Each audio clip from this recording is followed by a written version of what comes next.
Thanks, Rupal. I think this time we attended one of your workshops as well. So basically, it's very interesting. Everyone's put together so many different perspectives on parenting, but I think all of us agree on the one basic thing that it is important to look at values as a core teaching as a parent, a core responsibility, really, if I may say so. Dr. Sibal, I just wanted to ask you, because you've done so much of, you deal with children all the time. Do you really think that we're facing a real issue of us, as a society being a little depleted on the value imbibing front, or do you think because everyone's, into technology and everyone's spending much more time away from their parents, dealing with, what they have to do, the exposure that they're faced with? Do you think that values have actually taken a back seat? I think many they have actually, and it's really sad. As a doctor, I see a lot of infections, viral, bacterial, fungal. But there's this new infection that I see, I call it the P virus. It's the perfection virus. It has afflicted large amounts of our population. It's like you want the perfect partner, so that's why marriages break. You want the perfect progeny. Now, with progeny, it's really difficult. You can't really change. You can't tell your best friend, I like your 5-year-old, will you take mine and give me yours? It doesn't work like that. So what do? We try and make them perfect.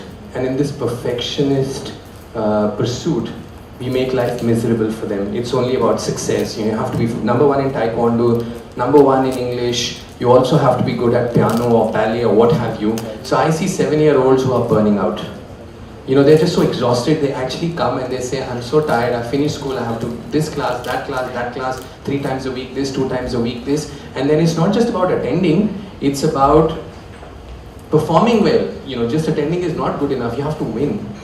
So what's happening is there's too much focus on achievement, on success, and we tend to forget that success is never permanent. Anyone who's very successful will also fail, fall, and then must have the resilience to stand up. And for that you need values. And values were so beautifully ingrained in our culture. Induji just talked about the beauty of grandparents, but the reality is that we live in nuclear families. Grandparents are seen occasionally, holidays, and of course we also have single parents. So it's very, very hard on the parent, but I think extremely important, hard that it might be, that we don't lose sight of instilling these values, because otherwise we'll raise a generation that is really not going to realize what happens when you fail, because you are going to fail. In fact, that's a very interesting point. As parents, we're trying to raise the perfect children, and I think Dr. Shani, I would really like to, you must have seen so many parents who are trying to live their dreams to their children. What you couldn't achieve, you want your child to do, you couldn't sing, so your child must sing, and so on and so forth. Do you also come across, children who are just carrying their parents' dreams and aspirations on their shoulders? I think at the time when they come into the college, it's much more the aspirations of what they're going to do after college, which is bothering them. And very often the parents say, but when he finishes this 3 years, will he get a placement in this company, or will he be able to do this? And I keep telling them, let him enjoy his college life first. Let him first get in, and in those 3 years discover for himself what he's good at. Not every child, a doctor's child is not always doctor, right? Dr. You would tell me it's not true, Dr. Sibal. Tell me you're not pushing Devang into being a doctor. He's actually followed commerce. But very interesting about this. So we should give a round of applause just for that. And I must say that my son did pharmacy, so we are exchanging our two styles. No, but it's very interesting. I'm sorry if I might be what you said about doctors, kids being doctors. I was addressing a convention of 600 school teachers the other day, and most of them were parents. And one of them said, as a teacher, now this is really important because you're a teacher and a parent, and she said, I think my daughter wants to become a doctor, and she's in class 12 and she's taking all these coaching exams, and your doctor advised me and all. I said, how do you know she wants to do medicine? She said, no, when she was 3 years old, we'd given her a doctor's set and she played with it a lot. So I said she might have played with anything. You've just conditioned her mind over the years that doctors are great. It's a very noble profession. So, for 15 years you've conditioned your child without really realizing that the child wants maybe to be a VJ, or a child wants to just play sports or write. So this is a big problem about dreams. And I must add here that this is an Indian thing. Mera bacha mere khandan ka naam roshan karega. Why? Why? He has his own dreams. Own dreams. Why should they, relive or live out my dreams? They have their own dreams. But I think as parents, we need to respect that first. And Rupal, I just come briefly to you. I don't know, Sonali, if you also come across this term, since we have children all turning 12 and you as well. This term called momzillas, okay? Moms who behave like Godzilla. There's a term called momzillas that I've come across where, moms are just like Dr. Sibbal said, burning out their children by trying to, ostensibly just to give them exposure to everything and make them believe, that they will find their groove once you expose them to it. How important is exposure to everything versus let the child take his normal course, his or her normal course? I would think exposure is good if it's done in limits, but if you're going to try to just keep exposing them to everything, you're going to actually become like a jack of all trades and a master of none. So you need to expose them maybe to a certain sport, to music, and those are the only two things which you will need to actually encourage them. I won't say push them, because those things take long to master. So for your child, if you feel they're really good and they're enjoying, because it's the same thing again and again, that boredom might set in. But with all the other activities which they do, you will know very clearly whether the child is interested in that. I mean, you can't expect, like you said, everyone to do everything. I mean, if Sachin Tendulkar didn't do cricket and he started painting, probably he wouldn't have reached everywhere, I mean, the levels which he reaches to. So the point is, if I'm good in a particular field, I should nurture that in my child rather than wanting, it's more about, I think, parents wanting to say my child does this. I think so. Which is why when an epidemic. Can I add something to that? Because when you say exposure to everything, it is important, and like you say that everything we talk about, there's no formula.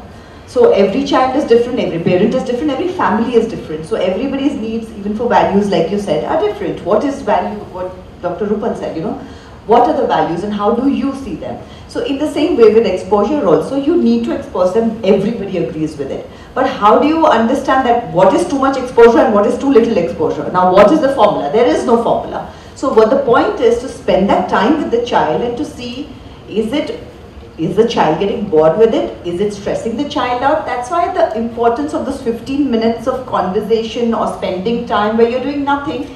It could be like, for me, it's getting my son, putting him to bed in the night. A lot of people tell me he's 10-year-old, he should be sleeping on his own by now. Why does he need his mother to come in? But I think it's the beautiful time when he reads his book. I come and we discuss them. And with boys who don't share as much, I find that that's the time when he's sleepy, he's a little vulnerable when he shares. So honestly, he might be ready to sleep on his own, but I don't want to give up that time, because that's the only time when I kind of discover what is it that he really wants.